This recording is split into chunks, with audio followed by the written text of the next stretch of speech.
हाम्रो काम चाहिँ यस्तो भइरहेछ हेर्न सक्नुहुन्छ गाइस। यस्तो दामी देखिया नि सबै। अझ यो क्यान्डलहरूको बत्तीहरू नि बाल्न बाँकी छ। तल हेर्न सक्नुहुन्छ यस्तो छ है त तल स्टेज।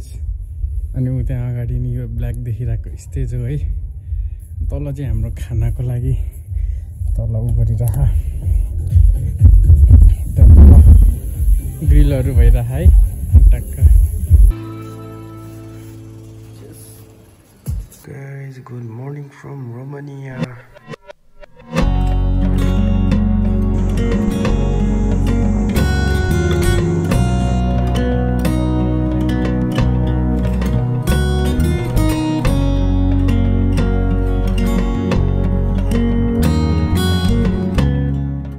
नमस्ते एभ्रिवान, सबैजनालाई मेरो च्यानलमा स्वागत छ है त। अनि आज चाहिँ म बिहानै कुकुर डुलाइरहेको छु है।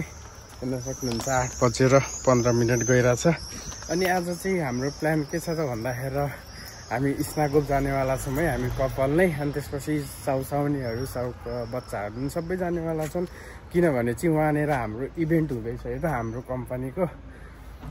अनि आज गएर हाम्रो कामहरू सबै गर्नुपर्ने छ। हिजो पनि बिहान 8 बजेदेखि गएर राति 10:30 बजे 11 बजेतिर घर आएको थियौँ। अनि एकदम ठुलो इभेन्ट हुनेवाला भएकोले गर्दा चाहिँ सबै फ्यामिली उतै गएर बसेर अनि हामी रातभरि नै काम गर्नुपर्ने हुनसक्छ है। आज के कस्तो हुन्छ म हजुरहरूलाई सबैलाई देखाउने कोसिस गर्नेछु। भिडियोलाई अन्तिमसम्म हेरेर साथ दिनु होला है त गाइज। अनि यो अगाडि बिल्डिङ देखिराख्नु भएको छ नि हजुरहरूले, यहाँनिर चाहिँ हाम्रो नेपाली दाजुभाइहरू टन्नै काम गर्नु हुँदो रहेछ यो कन्स्ट्रक्सन लाइनमा। अनि अस्ति आउँदाखेरि चाहिँ मैले यहाँ धेरैजनाहरूसँग कुरा गरेको थिएँ है कन्स्ट्रक्सन लाइनमा के कस्तो छ भनेर। अनि यहाँको अनुभव चाहिँ मैले के पाएँ त भन्दाखेरि स्यालेरी त अब ठिकै नै हो, त्यति होइन 4042 त्यस्तै पुग्छ भन्नुहुन्थ्यो। अनि अब कामहरू नगर्दा काट्ने घन्टाको हिसाबले काम गर्ने पर्छ यताउति भन्नुहुन्थ्यो। अनि बस्नको लागि चाहिँ प्रायः यो कन्स्ट्रक्सन लाइनहरूमा उनीहरूको चाहिँ कन्टेनरमा राख्दो रहेछ क्या। कन्टेनरमा 7-8 जना बस्ने अरे। प्राय रोमानियामा अहिले चाहिँ यस्तै छ क्या, यो धेरै कामहरू हुने ठाउँमा चाहिँ यसरी नै राख्ने गरेको छ क्या। सबैलाई कन्टेनरमा राख्छ 7-8 जना। सुविधाहरू त्यति हुँदैन है प्राय। के गरी हजुरहरू यहाँ काम गर्ने दाजुभाइहरूले हेर्दै हुनुहुन्छ भने चाहिँ कमेन्ट गर्नु होला है, मलाई चिन्नुहुन्छ भने चाहिँ।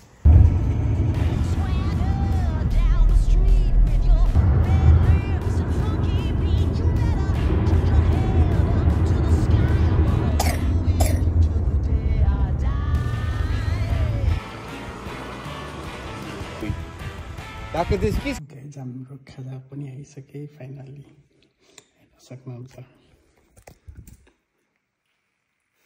बिहानदेखि काममा बिजी अनि खाजा खाँदैछौँ है त चाहिँ मिठो छ।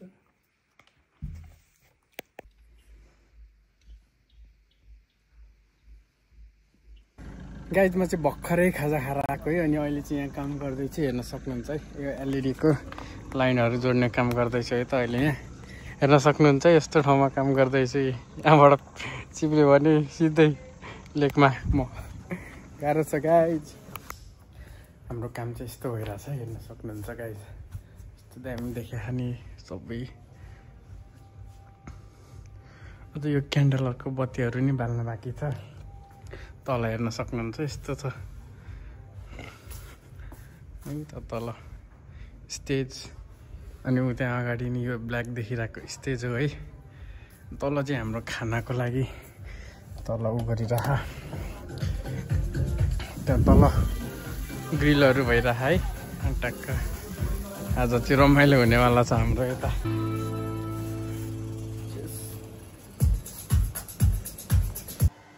फाइनली गाइज म चाहिँ अहिले रुम पनि आइसकेँ है त। अनि म हजुरहरूलाई हाम्रो रुम कस्तो छ भनेर देखाउँछु है त आजको भिडियोमा चाहिँ। अनि सुरुमा चाहिँ यहाँ टोइलेट हेर्न सक्नुहुन्छ है, कस्तो लग्जरी छ क्या टोइलेट पनि। ट्याक्कै यहाँनिर मुखसुख धुने ठाउँ, यहाँ टोइलेट भयो। क्या फराकिलो छ क्या हेर्नु न ल, यत्रो ठुलो छ क्या है। अनि यहाँ चाहिँ नुहाउने ठाउँ भयो है। अनि म हजुरहरूलाई अब रुम देखाउँछु है त, हेर्न सक्नुहुन्छ। यो चाहिँ हाम्रो लागि रुम है त। यहाँ दराज छ, अनि यहाँ सानो टेबल छ, यहाँ नि टेबल छ, यहाँ सोफा छ। अनि यो चाहिँ हाम्रो लागि बेड है त। यस्तो दामी छ क्या हेर्नु न ल। त्यो हाम्रो चाहिँ कामबाट धेरै ठाउँहरूमा घुम्न लगिरहेको हुन्छ नि, यही चाहिँ एउटा फाइदाको कुरा छ क्या। अनि खानाको लागि पनि खासै टेन्सन हुँदैन। त्यो एउटा समस्या भनेको चाहिँ निन्द्रा पुर्याउन चाहिँ गाह्रो हुन्छ। हामी बिहान 10 बजे घरबाट 10 बजे होइन 9 बजे घरबाट हिँडेको थियौँ, अनि अहिले चाहिँ रातिको 11:30 भइसक्यो क्या, बल्ल सुत्ने टाइम हुँदैछ। अनि फेरि भोलि बिहान 7:30 मा चाहिँ बुकारेस्ट जानुपर्ने छ, वेयर हाउसमा गएर केही सामानहरू ल्याउनु पर्ने छ। इभेन्ट चाहिँ भोलि बेलुकाको लागि मात्र हो क्या, त्यही भएर अझै सामानहरू धेरै बनाउनु बाँकी छ क्या। अनि सर म्यामहरू चाहिँ तल पार्टी गर्दैछन् त्यो लाइटहरू भएको ठाउँमा। अनि यहाँदेखि उता चाहिँ पर सबै यो लेक हो क्या, अहिले अँध्यारो भएर देखिएको छैन है, सबै लेक हो क्या। उता पर लाइट देख्नु भएको नि, यो हो, यो सबै उता लेक पारिपट्टि हो क्या। यस्तो दामी छ, दिउँसोको भ्यूमा मैले देखाउने कोसिस गरेको थिएँ है। यस्तै छ गाइज, अब चाहिँ म नुहाइँदै गर्छु अनि रेस्ट गर्नुपर्ने हुन्छ। अनि सबै त्यही हो, भोलि काम गर्नुपर्ने छ है त। अनि यस्तै छ गाइज, हाम्रो सामान ल्याएको थियौँ, यो चाहिँ यहीँ छ ब्यागमा, फेनेल लुगाहरू यस्तै छ है त गाइज। फेरि भोलि भिडियोमा भेट भइहाल्छ है त। Hello guys, good morning from Romania. अहिले चाहिँ हामी स्नाकुम्बा छौँ है, यो चाहिँ हाम्रो रुमबाट देखिने भ्यू हो है त। यस्तो बवाल छ है, हेर्नु है गाइस। अब चाहिँ हामी वेयर हाउस जान आँटेकै बुकारेस्टमा, जस रमाइलो भइरहेछ अहिलेसम्मको यो इभेन्ट चाहिँ है। यस्तो टक्क यहाँनिर हेर्न सक्नुहुन्छ, बोटिङहरू पनि हुन्छ है सबै, त्यहाँ खतरा बोटहरू हुन्छ। यो चाहिँ ठुलो खालको हो क्या, 15-20 जना जस्तो अटाउने खालको छ। त्यो गाइज अब हामी जान आँटेको यता Bucharest.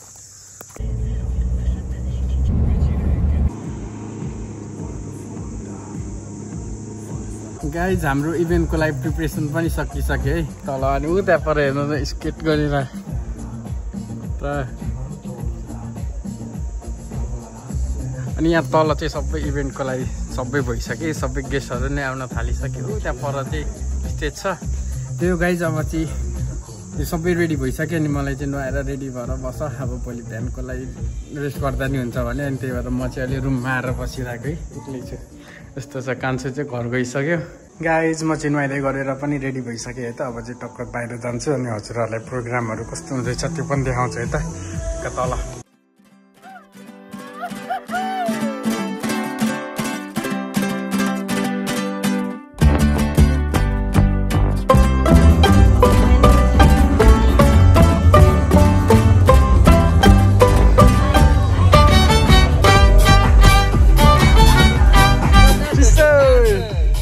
How are you? Bine, tato, tu ce faci? Bine. Bine? Da. I am making vlog. Making vlog? Yeah. You like it? Yeah? Yes, I like it. Good job. We are having fun. What? We are having fun. Having fun? Yeah. I don't understand. We are enjoying. Enjoying? Yeah. Yeah. Very good. Yeah. Good job, Kemal. Yeah.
गाइजोल चाहिँ रातिको 12:20 भइरहेछ है त।